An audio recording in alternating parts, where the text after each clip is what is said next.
మీ కుటుంబానికి పటాన్చెరు నియోజకవర్గంలో రాజకీయంగా పెద్ద బలం లేదు, ప్రజాబలం లేదు. అందుకే మీకు 2014లో అంజిరెడ్డి గారికి టికెట్ ఇవ్వలేకపోయారనే ఒక ఆరోపణ ఉంది బీజేపీ శ్రేణుల్లో కానీ పబ్లిక్లో. ఏమంటారు? ఇప్పుడు 2014లో ఎలక్షన్స్ జరిగాయి. ఎలక్షన్స్ జరిగినప్పుడు మాకు టికెట్ ఇవ్వకపోతే మా హస్బెండ్ అంజిరెడ్డి గారు ఇండిపెండెంట్గా పోటీ చేయడం జరిగింది.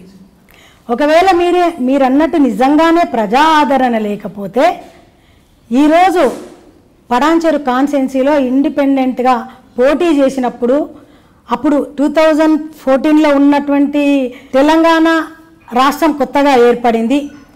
మన తెలంగాణ రాష్ట్రం మొట్టమొదటిసారిగా వచ్చింది. మరి కేసీఆర్ గారు వస్తే బంగారు తెలంగాణ చేస్తారు అనే వేవ్లో ఉన్నప్పుడు కూడా మా హస్బెండ్కి 13,000 ఓట్లు మరి ఇండిపెండెంట్గా రావడం జరిగింది. అదేవిధంగా ఇతర వేరే కాన్స్టిట్యున్సీలో చూసుకుంటే బీజేపీ నుంచి బీఫామ్ ఇచ్చిన వాళ్ళకు కూడా 7,000, 8,000, 9,000 వేరే పార్టీ వాళ్ళకు కూడా 7,000 ఓట్లు వచ్చినటువంటి అభ్యర్థులను చూసినాం. అంటే వారి మీద మాకు 13,000 ఓట్లు వచ్చినాయి అంటే ఈరోజు ప్రజాబలం ఉన్నట్టా లేనట్టా? అదేవిధంగా అప్పుడు జరిగినటువంటి ప్రచారం ఒకసారి తీయండి, అప్పుడు జరిగినటువంటి మీడియాలో ఒకసారి చూడండి. పటాన్చెరు కాన్స్టిట్యున్సీలో ఏవైతే 2 జాతీయ పార్టీలు, ఒక ప్రాంతీయ పార్టీ, బీజేపీ, కాంగ్రెస్, టీడీపీ, అంటే టీడీపీ బీజేపీ అలయన్స్లో ఉంది.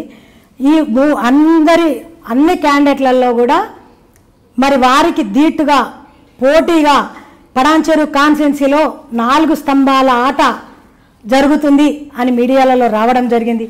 అంతేకాకుండా ఇక్కడ ఎవరు గెలుస్తారు అని అంటే టీఆర్ఎస్ వర్సెస్ ఇండిపెండెంట్ అంజిరెడ్డి గారు అనే ఊపు వచ్చింది. మొత్తము అక్కడ ఎలక్షన్స్ కౌంటింగ్ అయిపోయి క్యాండిడేట్ గెలిచిండ్రు అని చెప్పే వరకు కూడా ఒక ఓప్స్ ఉన్నాయి మా మీద. అంటే ఆ విధంగా అంత బలం ఉంది కాబట్టి అప్పుడు జరిగినటువంటి ప్రచారణ చూస్తే మీకే తెలుస్తుంది, ప్రచారం చూస్తే, ఎందుకంటే ఎంత బలం ఉంది, ఎన్ని ఓట్లు వచ్చినాయి, ఏ విధంగా ఉంది అనేది. బలం లేకపోతే అన్ని వేల ఓట్లు ఈరోజు వచ్చేది కాదు కదా, అది ప్రజలే చెప్తారు ఉందా లేదా అనేది. మీరు ఈ మధ్య జరిగే కార్పొరేషన్ ఎన్నికల్లో కార్పొరేటర్గా పోటీ చేశారు. మంత్రి హరీష్ రావు గారు మిమ్మల్ని ఎందుకు టార్గెట్ చేయాల్సి వచ్చింది? మీరు హరీష్ రావు గారిని టార్గెట్ చేశారా, హరీష్ రావు గారు మిమ్మల్ని టార్గెట్ చేశారు? అంటే మీ డివిజన్ ఎలక్షను అదేదో పెద్ద రాష్ట్ర అసెంబ్లీ ఎలక్షన్ లాగా జరిగింది అంటే కారణం ఏమంటారు? మీరే అంటున్నారు కదా, ఒక డివిజన్ ఎలక్షన్స్కి మిమ్మల్ని ఎందుకు టార్గెట్ చేసిరు అని అడిగితే నన్ను కాదు ఆ ప్రశ్న అడగాల్సింది, హరీష్ రావు గారిని అడగాలి. నన్ను టార్గెట్ చేయాల్సినంత అవసరం ఏమొచ్చింది అంటే మీరు అడిగే ప్రశ్నల్లో నా బలమేందో తెలుస్తుంది. ఎందుకంటే ఒక జిహెచ్ఎంసీ ఎలక్షన్స్లో జిల్లా ఎమ్మెల్సీ గారి కోడల పైన నేను పోటీ చేయడం జరిగింది.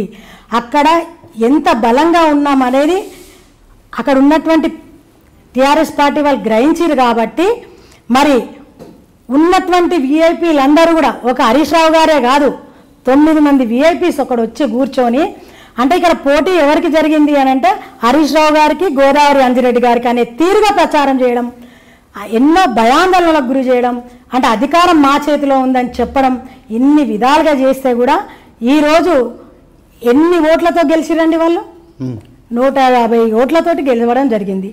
అంటే ఇంతమంది విఐపీలు, అధికార పార్టీ అన్ని విధాలుగా ఉండి కూడా ఒక 150 ఓట్లు అంటే ఈరోజు నైతికంగా నేను గెలిచినాను. నాకు ప్రజల ఆదరణ, ఇంతకుముందు మీరు అడిగారు అంటే మీకు ప్రజల ఆదరణ లేదని టికెట్ ఇవ్వలేదని చెప్పి మీరు అడగడం జరిగింది.